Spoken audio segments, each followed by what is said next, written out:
حاضرین جمعہ، آج کے اس خطبہ جمعہ کے اندر میرا موضوع ہے شرک سب سے بڑا گناہ ہے۔ اللہ رب العالمین سے دعا کرتا ہوں کہ اللہ رب العالمین مجھے قرآن و حدیث کی روشنی میں حق بات کہنے اور ہم تمام کو اس کے مطابق عمل کرنے کی توفیق عطا فرمائے، آمین۔ حاضرین جمعہ، اس سے پہلے کی پچھلے جمعہ کے اندر میں نے آپ حضرات کے سامنے توحید کا بیان کیا تھا۔ اب دیکھتے ہیں کہ شرک کے بارے میں اللہ اور اس کے رسول صلی اللہ علیہ وسلم کیا احکامات نازل فرماتے ہیں۔ سب سے پہلے تو ہم شرک کی تعریف جان لیں۔ اگر ہمیں توحید کی تعریف یاد ہوگی تو شرک کی تعریف سمجھنا آسان ہوگا۔ توحید کی تعریف کیا ہے؟ اللہ رب العالمین کو رب ماننا اور اللہ کو رب ماننے کے ساتھ ساتھ اللہ کی عبادت کرنا اور دنیا کے اندر جتنے بھی معبود ہیں ان معبود کا انکار کرنا، یہ توحید کی تعریف تھی۔ اور شرک کی تعریف یہ ہے کہ اللہ رب العالمین کی عبادت کو چھوڑ دینا، اللہ رب العالمین کے علاوہ معبودوں کی عبادت کرنا، یا اللہ رب العالمین کی عبادت کے ساتھ ساتھ غیروں کی بھی عبادت کرنا، یہ شرک کی تعریف ہے کہ اللہ رب العالمین کے سوا غیروں کی عبادت کرنا یا اللہ رب العالمین کی عبادت میں غیروں کو شریک کرنا، یہ شرک کی تعریف ہے۔ محترم سامعین کرام، اور ہم اور آپ جان لیں کہ شرک جو ہے بہت بڑا ظلم ہے۔ حضرت لقمان علیہ السلام اپنے بیٹے کو نصیحت کرتے ہوئے فرماتے ہیں، یا بنی لا تشرک باللہ ان الشرک لظلم عظیم۔ سورہ لقمان، کہ اے میرے بیٹے میری بات یاد رکھنا، زندگی میں کبھی اللہ رب العالمین کے ساتھ شرک نہ کرنا۔ ان الشرک لظلم عظیم، بے شک شرک بہت بڑا ظلم ہے۔ اور یقیناً شرک سب سے بڑا ظلم کیوں نہ ہو جب اللہ رب العالمین ہمارا خالق ہے، رازق ہے، مالک ہے، پالنہار ہے، اسی نے ہمیں زندگی دی ہے، وہی ہمیں جینے کا سہارا دیتا ہے۔ اب اگر ہم اس کی عبادت کے علاوہ کسی اور کی عبادت کریں، اس کو رب ماننے کے سوا کسی اور کو رب مانیں، مشکل کشا اس کو ماننا چاہیے، اب ہم مزاروں پر جا کر مشکل کشا کسی اور کو تصور کریں، اولاد رب سے مانگنی ہے، اب اگر ہم قبر والوں سے اولاد مانگیں، ان پتھروں سے اولاد مانگیں تو یہ ظلم نہیں ہے اور تو کیا ہے؟ اور ظلم کی تعریف یہی ہے کہ چیز کو اس کی جگہ سے ہٹا کر دوسری جگہ پر رکھ دینا۔ ہم اور آپ اگر اپنے چپل کو، اپنے جوتے کو ہاتھوں میں پہننا شروع کر دیں تو لوگ آپ کو دیکھتے ہوئے کیا کہیں گے؟ پاگل ہے، مجنون ہے، دیوانہ ہے، اس کے پاس عقل نہیں ہے۔ اب اگر کوئی انسان اللہ کی عبادت کے سوا کسی اور کی عبادت کرتا ہے، اللہ سے مدد مانگنے کے بجائے کسی اور سے مدد مانگتا ہے، اللہ سے اولاد مانگنے کے بجائے کسی اور سے اولاد مانگتا ہے، تو یہ ظلم نہیں ہے تو اور کیا ہے؟ اسی لیے اللہ رب العالمین نے شرک کو ظلم کہا ہے کہ شرک یہ بہت بڑا ظلم ہے۔ محترم سامعین کرام، اسی طرح سے اللہ رب العالمین نے قرآن مقدس کے اندر شرک سے منع کیا ہے اور شرک کو حرام قرار دیا ہے۔ اللہ رب العالمین ارشاد فرماتے ہیں، وَاعْبُدُوا اللَّهَ وَلَا تُشْرِكُوا بِهِ شَيْئًا، کہ اے میرے بندو تم لوگ صرف میری عبادت کرو، میرے علاوہ کسی اور کی عبادت نہ کرو، میری عبادت میں کسی اور کو شریک نہ ٹھہراؤ۔ اور دوسری جگہ اللہ رب العالمین اپنے پیارے نبی جناب محمد عربی صلی اللہ علیہ وسلم سے مخاطب ہوتے ہوئے ارشاد فرماتے ہیں، قل تعالوا اتل ما حرم ربكم عليكم الا تشركوا به شيئا۔ اے نبی پاک صلی اللہ علیہ وسلم، آپ لوگوں سے کہہ دیجئے، تعالوا میرے پاس آؤ، میں تمہیں وہ چیزیں پڑھ کر سناؤں گا جن چیزوں کو تمہارے رب نے تمہارے اوپر حرام کر دیا ہے۔ اور سب سے پہلی وہ چیز کیا ہے کہ اللہ کے ساتھ کسی کو شریک نہ ٹھہرانا۔ تو اللہ رب العالمین نے ان دو آیتوں کے ذریعہ سے شرک سے منع کیا ہے کہ اے لوگوں میرے سوا کسی اور کی عبادت نہ کرنا یا میری عبادت میں کسی کو شریک نہ ٹھہرانا۔ اور اللہ رب العالمین نے دوسری آیت میں شرک کو حرام قرار دیا ہے۔ تو ہم اور آپ جب یہ جان چکے ہیں کہ شرک حرام ہے، اللہ نے شرک سے منع کیا ہے، تو اپنے دامن کو بچائیں، اور اگر ہم بچے ہوئے ہیں تو الحمدللہ اپنے گھر والوں کو بچائیں، گھر والے بچے ہوئے ہیں اپنے پاس پڑوس کو سمجھائیں، ان کو شرک سے بچائیں، معاشرہ والوں کو شرک سے بچائیں۔ اور یقین جانیے ہم اپنے معاشرے کا جائزہ لیتے ہیں تو اکثر لوگ شرک میں مبتلا نظر آتے ہیں۔ جب کسی کو اولاد نہیں نصیب ہوتی ہے تو وہ اللہ رب العالمین کی بارگاہ کے اندر جانے کے بجائے درگاہوں پر جاتے ہیں، مزاروں پر جاتے ہیں۔ ہم اور آپ یہ نظارہ دیکھتے ہیں تو ہمیں چاہیے کہ ایسے ماحول میں ہم توحید کا پرچم بلند کریں، لوگوں کے اندر توحید کا پیغام بھیجیں اور کہیں شرک نہ کرو، اللہ نے شرک سے منع کیا ہے، اولاد چاہیے رب سے مانگو۔ تمہارے اوپر کوئی مصیبت آئی ہے اور رب کے دربار میں جاؤ، رب سے اپنے مشکل پر مدد طلب کرو، ان کو سمجھائیں، ان کو شرک سے بچائیں۔ ہمارا یہ فرض ہے، اگر ہم بچے ہوئے ہیں اپنے آپ کو مسلمان مومن کہتے ہیں کہ ہمارا فرض ہے کہ ہم اپنے معاشرہ والوں کو شرک سے بچائیں، توحید کا پیغام دیں۔ محترم سامعین کرام، اور شرک یہ سب سے بڑا گناہ ہے۔ حضرت ابوبکر رضی اللہ تعالیٰ عنہ کہتے ہیں کہ اللہ کے رسول صلی اللہ علیہ وسلم نے ہم سے مخاطب ہوتے ہوئے ارشاد فرمایا، الا انبئکم باکبر الکبائر، قلنا یا بلی یا رسول اللہ، قال الاشراک باللہ وعقوق الوالدین، صحیح بخاری۔ حضرت ابوبکر رضی اللہ تعالیٰ عنہ بیان کرتے ہیں کہ اللہ کے رسول صلی اللہ علیہ وسلم نے ہم سے مخاطب ہوتے ہوئے ارشاد فرمایا، اے میرے صحابہ، کیا میں تمہیں بڑے گناہوں کے بارے میں باخبر نہ کر دوں؟ کیا میں تمہیں بڑے گناہوں کے بارے میں بتلا نہ دوں؟ قلنا بلی یا رسول اللہ۔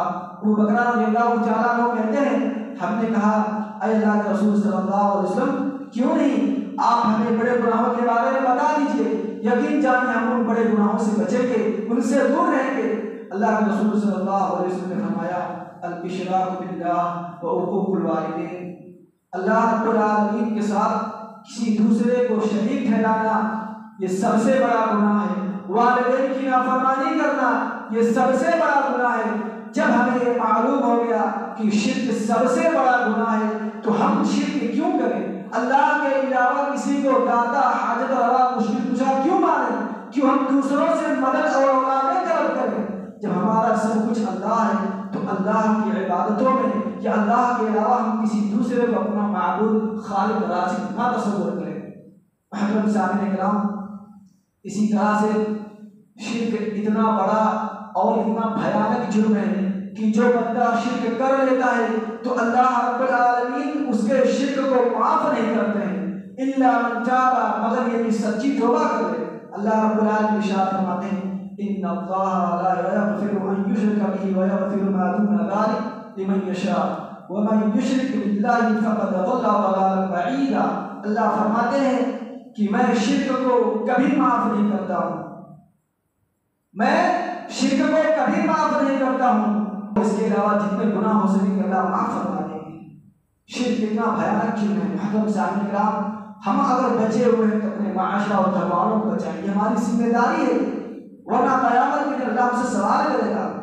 چلو ہم نے مان لیا تم شرک سے بچے تھے، تم میرے عبادتوں میں کسی کو شریک نہیں ٹھہراتے تھے، لیکن تمہارے سامنے تمہارا مسلمان فلاں بھائی جب مزاروں پر جاتا تھا، لوگوں کے سامنے سجدہ کرنے جاتا تھا، قبروں پر جاتا تھا، تو کیا تم دیکھتے نہیں تھے؟ تم خاموش کیوں تھے؟ کیا تمہیں توحید کا پیغام نہیں پہنچا تھا؟ تم اپنے مسلمان بھائی کو کیوں نہیں روکتے تھے؟ ہماری ذمہ داری ہے کہ اگر ہم شرک سے بچے ہوئے ہیں تو اپنے مسلمان بھائیوں کو بھی شرک سے بچائیں، ہماری یہ ذمہ داری بنتی ہے۔ محترم سامعین کرام، اسی طرح سے شرک اتنا خطرناک اور بھیانک جرم ہے کہ اللہ رب العالمین شرک کرنے سے ہمارے جتنے بھی نیک اعمال ہیں، جتنی بھی نیکیاں ہیں، اللہ رب العالمین برباد کر دیتے ہیں، مٹا دیتے ہیں، اور یہ ہمارے ساتھ عطا نہیں کریں گے۔ اللہ فرماتے ہیں وَلَوْ أَشْرَكُوا لَحَبِطَ عَنْهُمْ مَا كَانُوا يَعْمَلُونَ، کہ میں نے دنیا کے اندر جتنے انبیاء بھیجے ہیں، اگر ان نبیوں میں سے کسی ایک نبی نے بھی میرے ساتھ کسی دوسرے کو شریک ٹھہرایا ہوتا، میرے ساتھ شرک کیا ہوتا، تو میں اس نبی کے بھی تمام نیک اعمال برباد کر دیتا۔ یہ نبیوں کا معاملہ ہے کہ اگر انبیاء میں سے کسی نبی نے شرک کیا ہوتا تو اللہ رب العالمین ان کے تمام نیک اعمال برباد کر دیتے۔ تو ہم اور اب ہماری کیا حیثیت ہے، ہماری کیا اوقات ہے کہ ہم شرک پہ شرک کرتے چلے جائیں اور اللہ رب العالمین ہماری نیکیاں برباد نہیں کرے گا؟ یقین جانو اگر ہم نے حج کر لیا ہے، عمرہ کر لیا ہے، 5 وقت نماز کی حفاظت کرتے ہیں، تہجد ادا کرتے ہیں، روزہ رکھتے ہیں، غریبوں کی مدد کرتے ہیں، کہیں پر اگر ہم نے شرک کر دیا، یہ تمام نیک اعمال اللہ رب العالمین ایک شرک کی وجہ سے مٹا دیں گے۔ تو شرک اتنا بھیانک جرم ہے کہ اللہ رب العالمین اس کے ذریعے سے ہمارے تمام گناہوں کو مٹا سکتے ہیں۔ تو ہم اور آپ شرک سے بچیں، اور اگر بچے ہوئے تو اپنے معاشرہ اور پاس پڑوس والوں کو شرک سے بچائیں، ہماری ذمہ داری ہے۔ محترم سامعین کرام، اسی طرح سے اللہ رب العالمین شرک کرنے والوں پر جنت کو حرام کر دیتے ہیں اور اس کو ہمیشہ ہمیشہ کے لیے جہنم میں داخل کر دیتے ہیں۔ اللہ فرماتے ہیں انہ من یشرک باللہ فقد حرم اللہ علیہ الجنہ ومأواہ النار۔ اللہ فرماتے ہیں کہ بے شک اگر کوئی بندہ میرے ساتھ کسی دوسرے کو شریک ٹھہرائے گا تو میں اس کے اوپر جنت کو حرام کر دوں گا، ومأواہ النار، اس کا ٹھکانہ قیامت کے دن جہنم ہوگا۔ شرک اتنا بھیانک جرم ہے، اتنا بڑا گناہ ہے کہ اگر ہم شرک کریں گے تو اللہ رب العالمین ہم سے جنت کی نعمتوں کو چھین لیں گے اور جہنم کی بھڑکتی ہوئی آگ کے اندر داخل کر دیں گے۔ اس لیے ہم شرک سے بچیں اور اپنے گھر والوں کو بھی شرک سے بچائیں۔ دیکھتے ہیں کہ شرک کے نقصانات کیا ہیں، شرک کرنے پر اللہ رب العالمین کی طرف سے وعید کیا ہے۔ اللہ رب العالمین فرماتے ہیں اگر میری عبادت میں کسی کو شریک ٹھہراؤ تو تمہارے دل کے اندر سے میں اپنی محبت چھین لوں گا۔ اللہ فرماتے ہیں وَمِنَ النَّاسِ مَن يَتَّخِذُ مِن دُونِ اللَّهِ أَندَادًا يُحِبُّونَهُمْ كَحُبِّ اللَّهِ وَالَّذِينَ آمَنُوا أَشَدُّ حُبًّا لِلَّهِ۔ اللہ فرماتے ہیں لوگوں میں سے کچھ ایسے لوگ ہیں جو میرے علاوہ دوسروں کو معبود بنا دیتے ہیں، ان کی عبادت کرتے ہیں اور ان سے اسی طرح سے محبت کرتے ہیں جس طرح مجھ سے محبت کرنی چاہیے۔ اللہ کہتا ہے ایمان والوں کا عالم کیا ہے، ایمان والے صرف اپنے رب سے محبت کرتے ہیں۔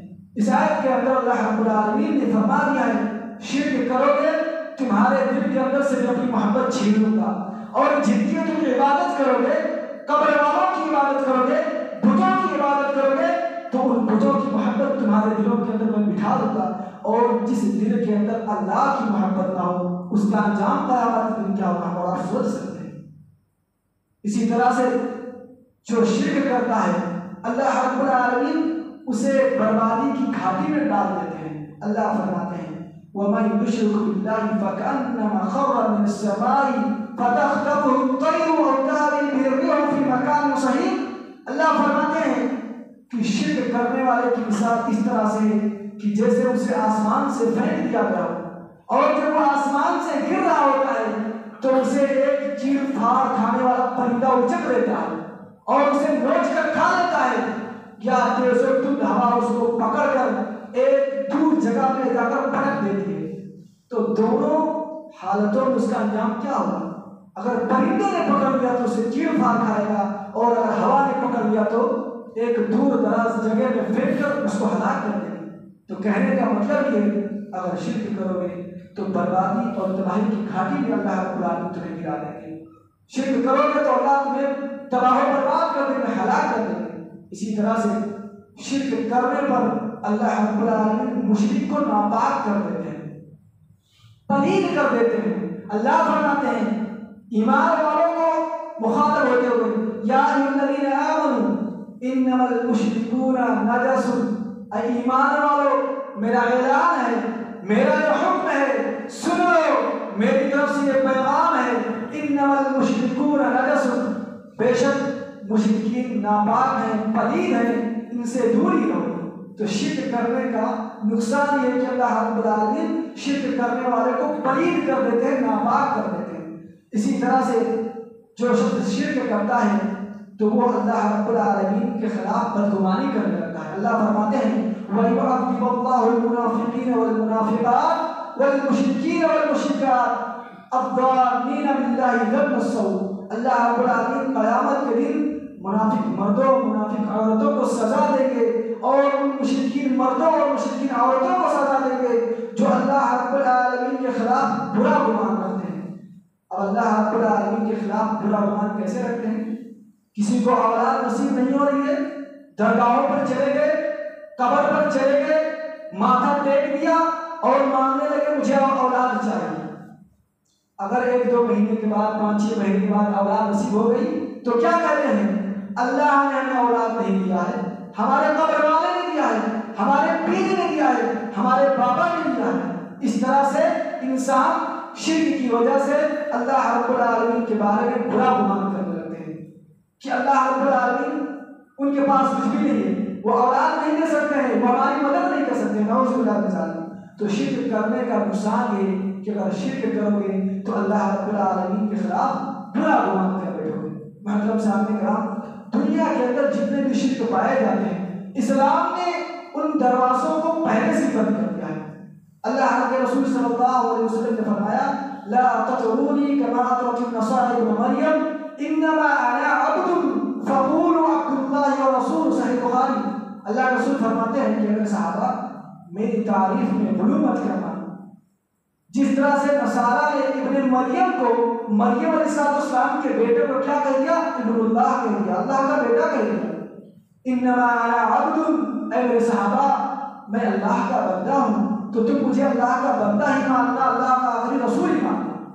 جب اللہ کے رسول صلی اللہ علیہ وسلم نے اپنی تعریف میں غلو کرنے سے منع فرمایا ہے اور یہ کہہ دیا ہے کہ میں عالم الغیب نہیں ہوں، میں مشکل کشا نہیں ہوں، میں حاجت روا نہیں ہوں، میں اولاد دینے والا نہیں ہوں، تو پھر ہم اور آپ ان معمولی انسانوں کو کیوں حاجت روا سمجھتے ہیں؟ کیوں ہم سمجھتے ہیں کہ یہ قبر کے اندر ہم سے ہماری دعاؤں کو قبول کریں گے، قبر کے اندر ہے اور ہمیں اولاد دیں گے؟ محترم سامعین کرام، اللہ کے رسول صلی اللہ علیہ وسلم انبیاء کے سردار حوض کوثر کے مالک ہیں۔ جب انہوں نے کہہ دیا کہ میں صرف ایک بندہ ہوں اور اللہ کا آخری رسول ہوں، تو ہم ان قبر والوں کو اللہ رب العالمین کے ساتھ شریک کیوں کرتے ہیں؟ کیوں ان کے سامنے سجدہ ٹیکتے ہیں؟ کیوں ان سے ہم اولادیں مانگتے ہیں؟ کیوں ان کو ہم اپنی مدد کے لیے پکارتے ہیں؟ یہ سب شرک ہے اور اس شرک کے دروازے کو اسلام نے بند کر دیا ہے۔ اسی طرح سے قبروں کو پختہ بنانا، قبروں پر سجدہ کرنا، قبروں پر عمارتیں بنانا، اسلام نے اس سے منع کر دیا ہے۔ اللہ کے رسول صلی اللہ علیہ وسلم ارشاد فرماتے ہیں نہا رسول اللہ صلی اللہ علیہ وسلم ان یجسس القبر وان یقعد علیہ وان یبنى علیہ، صحیح مسلم۔ اللہ کے رسول صلی اللہ علیہ وسلم نے منع کر دیا ہے کہ قبروں کو پختہ نہ بناؤ، اینٹ اور گارے سے ان کو مضبوط نہ بناؤ، اور قبروں کے اوپر بیٹھو مت، اور قبروں پر عمارتیں نہ بناؤ۔ آج دنیا کے اندر قبروں کو پختہ بنایا جا رہا ہے، قبروں پر عمارتیں بنائی جا رہی ہے، قبروں کو سجایا جا رہا ہے اور اس پر بیٹھ کر سجدہ کیا جا رہا ہے۔ اسلام نے جب منع کر دیا ہے تو ہم اور آپ کیوں اسلام کے خلاف جاتے ہیں؟ کیوں ہم قبروں کو پختہ بناتے ہیں؟ کیوں قبروں پر عمارتیں بناتے ہیں؟ کیوں ہم مزار بناتے ہیں؟ کیوں ہم درگاہ بناتے ہیں؟ کیوں؟ اسلام نے اس دروازے کو بند کر دیا ہے۔ تو پتہ یہ چلا کہ یہ شرک ہے اور اس شرک کے دروازے کو